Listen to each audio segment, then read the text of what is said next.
Thanks, everybody. Welcome to Build. I'm your host, Ricky Camilleri. Our next guest scared the hell out of us, or got the hell scared out of her in Evil Dead and Don't Breathe. And now you can see Jane Levy alongside Renee Zellweger in the sexy new Netflix show, What If? Let's take a look. If you want a life of purpose, begin by inverting the notion that everything happens for a reason. All your efforts, personal, professional, carnal, you must be willing to make the hard choices, do the unpleasant things, risk your most valuable assets. Because nothing worthwhile is ever achieved without sacrifice. The tide is high, it's sink or swim. Now that you're on the brink of greatness, my only rival is within. Are there still limitations to what you'd be willing to sacrifice? In this case, a night alone with her husband. Would that be an acceptable condition of a firm offer to finance her company?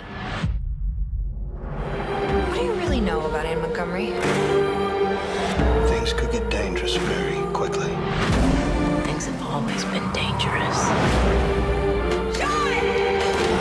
What is it that you imagine I did to him? I made a mistake, but I do not deserve to lose everything. Regret is all I've felt since the moment we met. How many more people need to be hurt before you get what you want?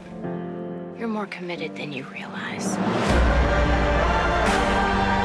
The worst kind of victim is the one that chooses to create another. I am no one's victim. Are you absolutely certain this is the choice you want to make? I'm not what you think I am. Maybe not. But I'm beginning to see potential. True success comes at any cost. Everybody, please welcome Jane Levy. Let's hear it. Hey.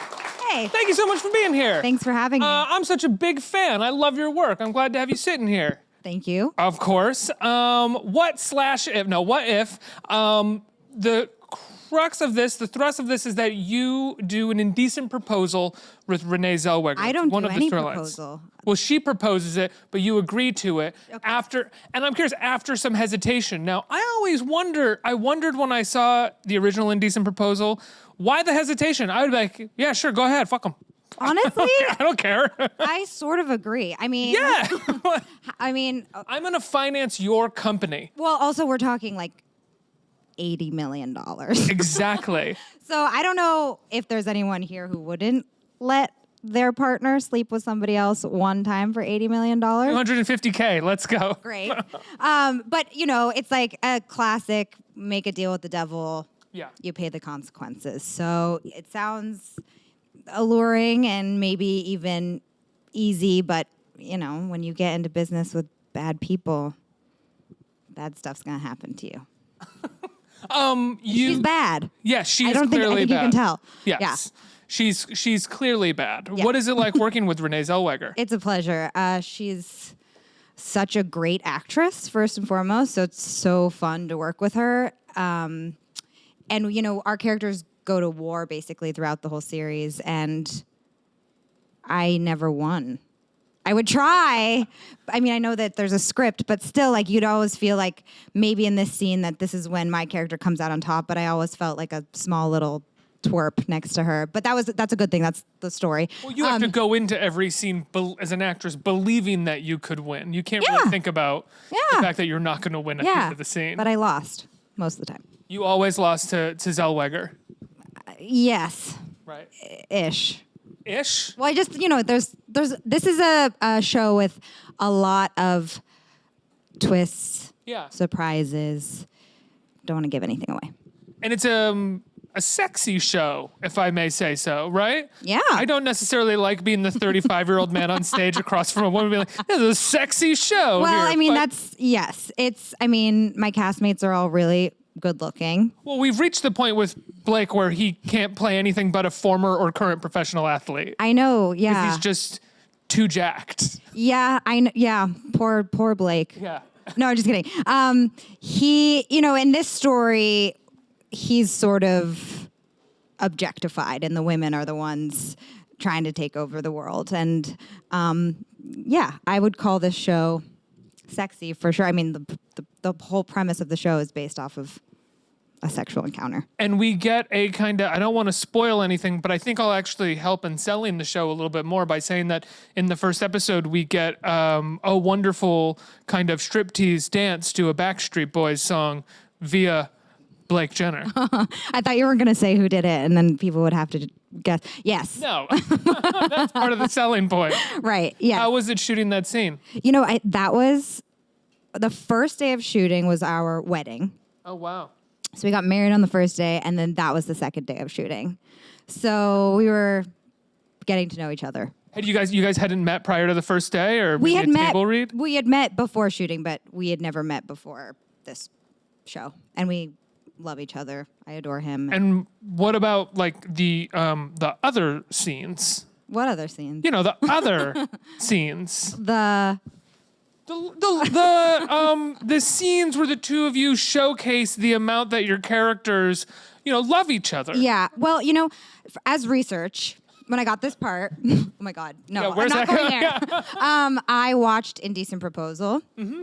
Not that our show is a remake of Indecent Proposal, but there is the same proposal at the beginning of our show. And the thing I took away from that show is like how deeply in love and passionate Demi Moore and Woody Harrelson's characters are. Which you get from the credits of that movie, if I remember correctly. There's like a whole sequence where they're cleaning the house and then they have sex on the kitchen floor. And it's so steamy, and you really believe that these people are in love with each other and infatuated with each other and can't get enough of one another. And so when we started, I was like, this show it's not going to work unless you believe that with Lisa and Sean, played by me and Blake. So that, our bond, emotionally and physically, sexual, whatever, all of it, we had to, I think we worked hard to make it so that the characters would invest in our love. Where it comes across the most, and I think it does in the same way in that opening scene of Indecent Proposal, is when they make each other laugh. You laugh at Blake Jenner's, he makes you laugh a lot. And in the beginning of that in the beginning of the original movie, she is laughing hysterically at Woody Harrelson throughout that whole sequence. That's more cute. So than the sex. It's this idea that these two people entertain each other. Yeah, totally. Yeah. So what is it? I mean, were you interested in doing a kind of sexy soap opera? I wasn't necessarily looking for that. I don't know if I'm ever really looking for anything that specific. I just am looking for work. You've bounced around a little bit in terms of genre. I mean, from a couple horror movies to something like Monster Trucks, which is like the most lighthearted fare you could do. Children's movie. Yes, children's movie, yes. But I read the script, and I read it so fast. Like, usually I get a script, and I'm addicted to my phone, like every person on planet Earth, and I'm like, I'm going to set a timer on my phone, not look at my phone. I'll read this for a half hour, and then if I need a break, I'll look at whatever. I don't know why I'm telling you this boring story about how I read scripts. Okay, it's not boring. No, yeah. Nobody cares. But my point is I read it really, really fast because it was just like so delicious. And I met with Mike Kelly, the creator, and he told me the entire series, what he had planned for it. And there was a moment in our meeting where I was literally like, no. And then I think I even cried a little bit. And so you can expect reactions like that as an audience as well. But I don't think if you haven't seen the whole series, know what I'm talking about yet. I have not seen the whole series. I've seen about 4 episodes. And I will say each episode has a moment where you go, yeah. No. Yeah. Yeah. And that's fun to play. 100%. Yeah. It's really fun. Yeah. And I don't think there is anything really like this on Netflix right now. I remember like a year or two ago, I read an article where Nicole Kidman was kind of decrying that there weren't any more Basic Instinct style movies or shows, and this sort of kind of fulfills that genre. I know. I think we read that while we were making this, and we were like, haha, there is one coming, actually. Really? You read that quote. I thought you meant you read the script for Basic Instinct. No. I did not read the script for Basic. I watched it recently. It's a very insane, weird movie. I don't even know what that movie is. Really? No. It's a movie with Sharon Stone and Michael Douglas. Oh, is it the? It's the leg. It's the leg Okay, one right, where of course, she of did the course. thing, and there's lots and lots of butt shots of Michael Douglas as well. Everyone There's always. a lot of butt shots of Blake. in That's this true. show, There too. are. Yeah.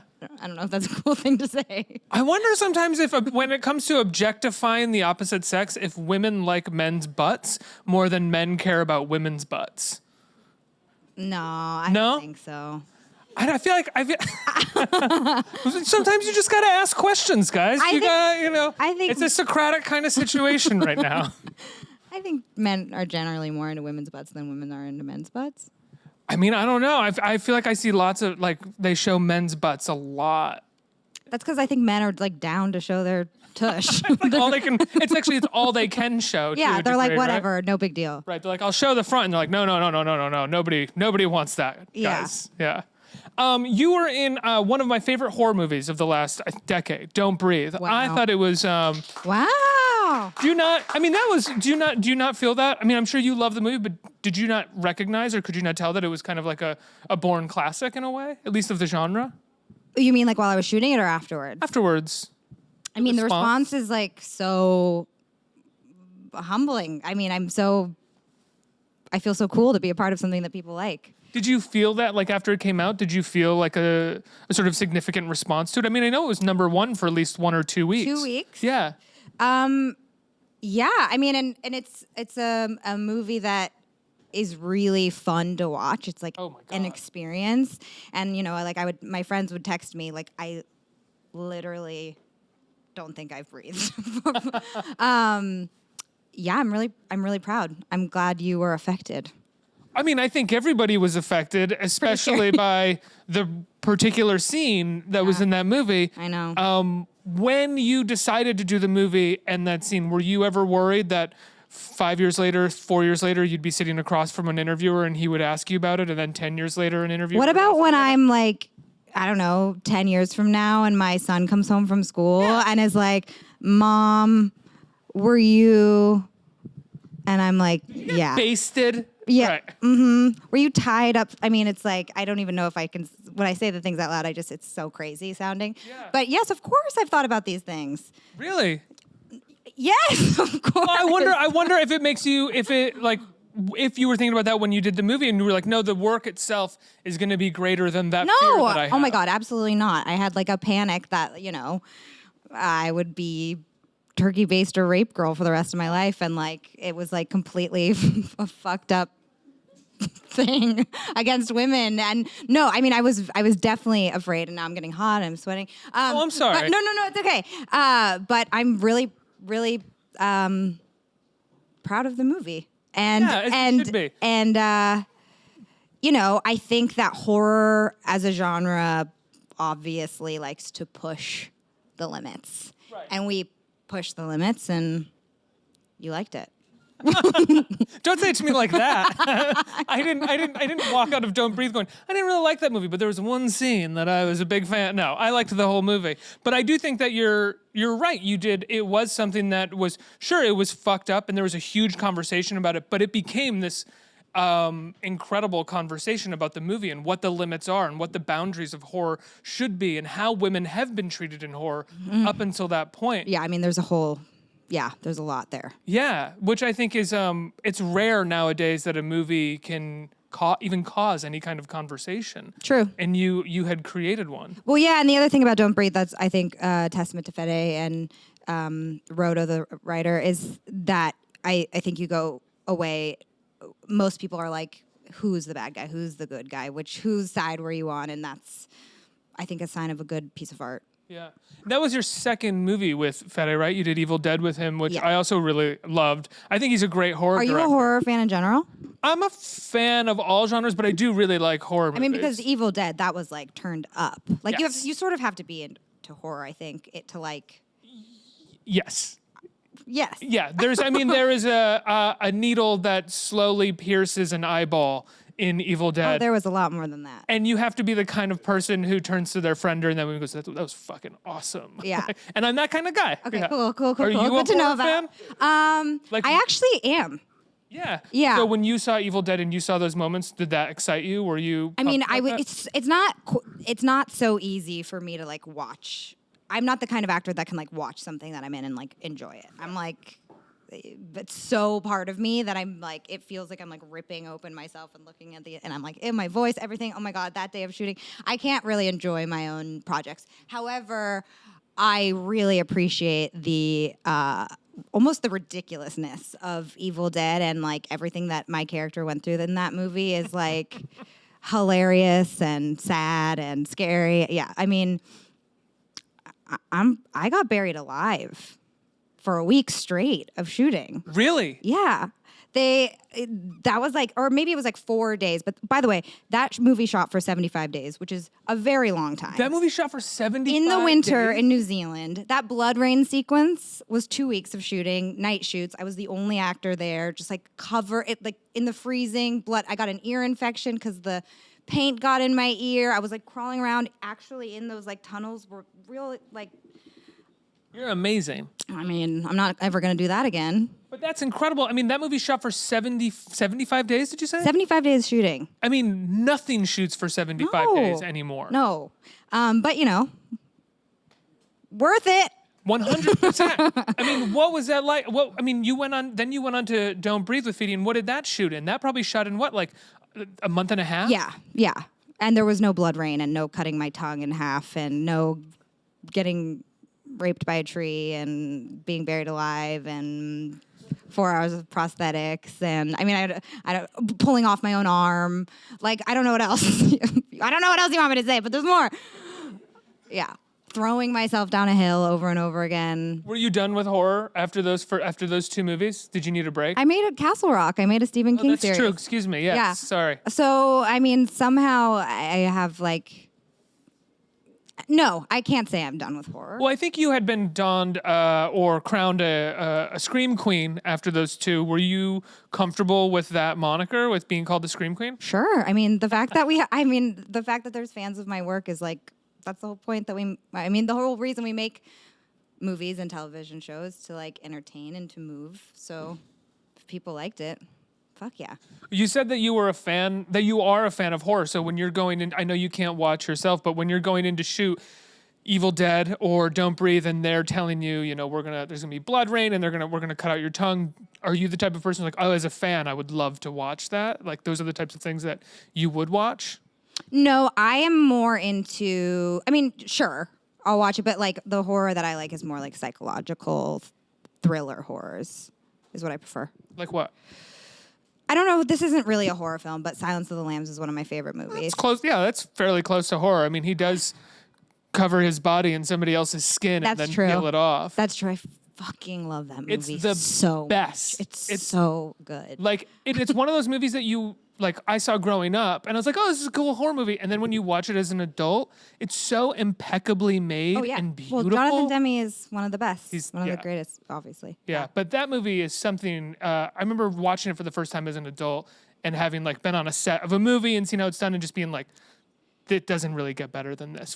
This is craft like to a T. It's I agree. Perfect. Yeah. But those are your kind of horror movies? Yeah. Psychological? Yeah, I'm trying to think. Like, there must have been some that I've seen recently that I loved. I mean, this is one of those things I'm going to leave here and I'm going to be like, Oh, that's okay. Yeah, I don't mean to put you on the spot. no, that's the whole point. Put me on the spot. Okay, 5 horror movies. Go. No, I'm just kidding. So on Castle Rock, were you a big Stephen King fan going into it? No, and I wasn't not a fan. I hadn't read. Same. And I didn't even know, like, it's so embarrassing, but I didn't know that Shawshank was Stephen King. There was a couple more. There's just, like, so many cultural, like, totems in our life that I'm like, oh, that is Stephen King, and I didn't realize it. But, you know, I got to play Jack Torrance's niece. Oh, I don't think I knew The Shining was Oh, really? Stephen King. No. Like I know, this is so disappointing. Well, the movie, now I know. The Kubrick movie is such a far, not Far Cry, but it's a very different kind of adaptation in terms of this. like it's way out there. I think that's why they're doing another Shining right now, as far as I know. Prequel or a sequel? I'm not sure if it's a prequel, sequel, or if it's the same, or if it's a remake. Well, I'm excited. So, The sequel. sequel? Thanks, bro. Doctor Sleep, right? No. Is that what it's called? Dr. Sleep? Yes. Wow, I got it right. It's Okay. called Dr. Sleep? Cool. Okay, I'll be cool. seeing that for sure. Yeah. So did you end up sort of diving into the Stephen King world for Castle Rock? 'Cause Yes. Isn't Castle Rock kind of an amalgamation of a lot of his work sort of brought together? It's a town that I don't know how many books of his, Yeah. but a lot take place in this fictional town, Castle Rock. And the town itself is evil. And you played Jack Torrance's niece? Yeah. Who played Jack Torrance? Nobody. Nobody did. Yet. Oh. I mean, I have no idea. I'm not. I don't know. But nobody in our show. When you got cast in it, did you feel like it was because of your sort of quote unquote scream queen status? Did the creators or anybody talk to you about those movies? I mean, probably, but no, it was never explicitly said to me that they saw Don't Breathe and thought of me for this role or anything. I think once you do work on something that's successful, people tend to ask you to do it again. Yeah. When did you start acting? I acted as a kid, as a hobby in school plays and stuff. And then I focused on athletics in my teenage years. And Athletic? I played soccer. Oh. And I went to college and I played soccer for a year. And then I really didn't like being in college. I liked soccer because I like discipline and like working towards something. That's very much part of my personality. You're a regimented person? Yes. I'm like a workaholic isn't like the best word for it, but I love working towards something. And I also love working with a group, which is like why making movies is so amazing and making TV shows is so fulfilling. It's like it's so collaborative. And I liked that about soccer too, blah, blah, blah. College is not for me. School is not for me. And I just had a spiritual, no, I don't know. I something inside me was like, I want to be an actress. So I went home and I told my parents I was dropping out of college. And You're from LA, right? I was born in LA, but I grew up in Northern California. I only Okay. lived in LA for like 6 months or something. Okay. And my parents were like, I think nervous about my decision, but supportive. And then I went and I moved to New York City in 2009 and I started like pursuing acting and I went to acting school here. So 10 years, I would say, seriously. 10 years seriously that you've been acting. When did you what was your first role that you landed when you came to New York? Shameless. Oh, really? Yeah, that was my very first job. That was my first time on a set. That was my first time ever seeing like a camera, anything. What was that like? Was that nerve-wracking? Yeah, I was really nervous. I remember feeling really self-conscious, but it was a really welcoming group of people, and it's so funny to think back on now. That was, I guess, 9 years ago.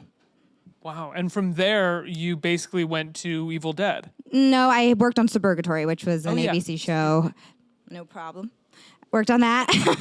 I also made a show. I made a movie. So blah blah blah. I'm like not gonna go through my resume with you, but because nobody can do it. Okay. Suburgatory and then Evil Dead. Yeah. There was also a Nickelodeon movie in there called Fun Size. I am a huge fan. No, I've never seen it actually, but that's really nice.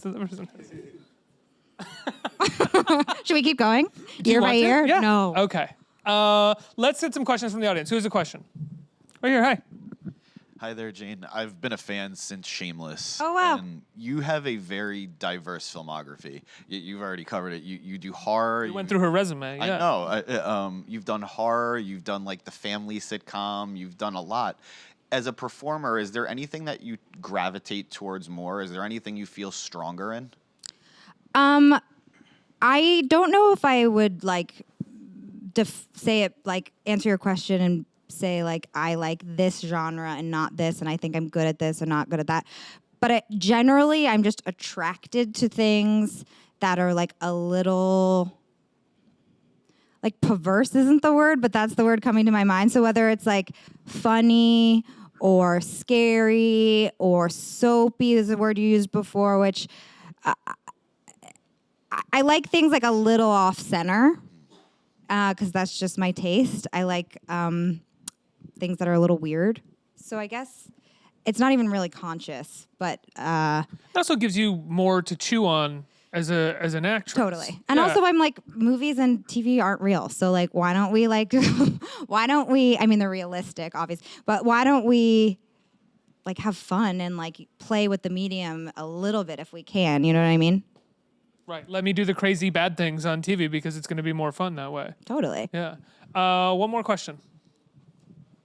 Hi, Jane. Hi. I really, really liked you in Shameless, and I wanted to know if you still watch this show, and if so, like, what's your favorite episode or like character arc that's going on right now? I'm really sorry, but I don't watch the show. I didn't even watch it when I was a part of it. No, but I adore all of those actors. They were so nice and welcoming to me on that set, and great producers and directors, and what an awesome first job. And I can believe, what, 10 years? 9 years? Yeah. Well, congratulations to them. Jane, I love your work so much. I can't wait to see more of what if, and anything else that comes out afterwards. It comes out on next Friday, right? Yes. May 24th. Yep. And I can't wait to see what else you do. Everybody give a round of applause for Jane Levy. Let's hear it. Thank you.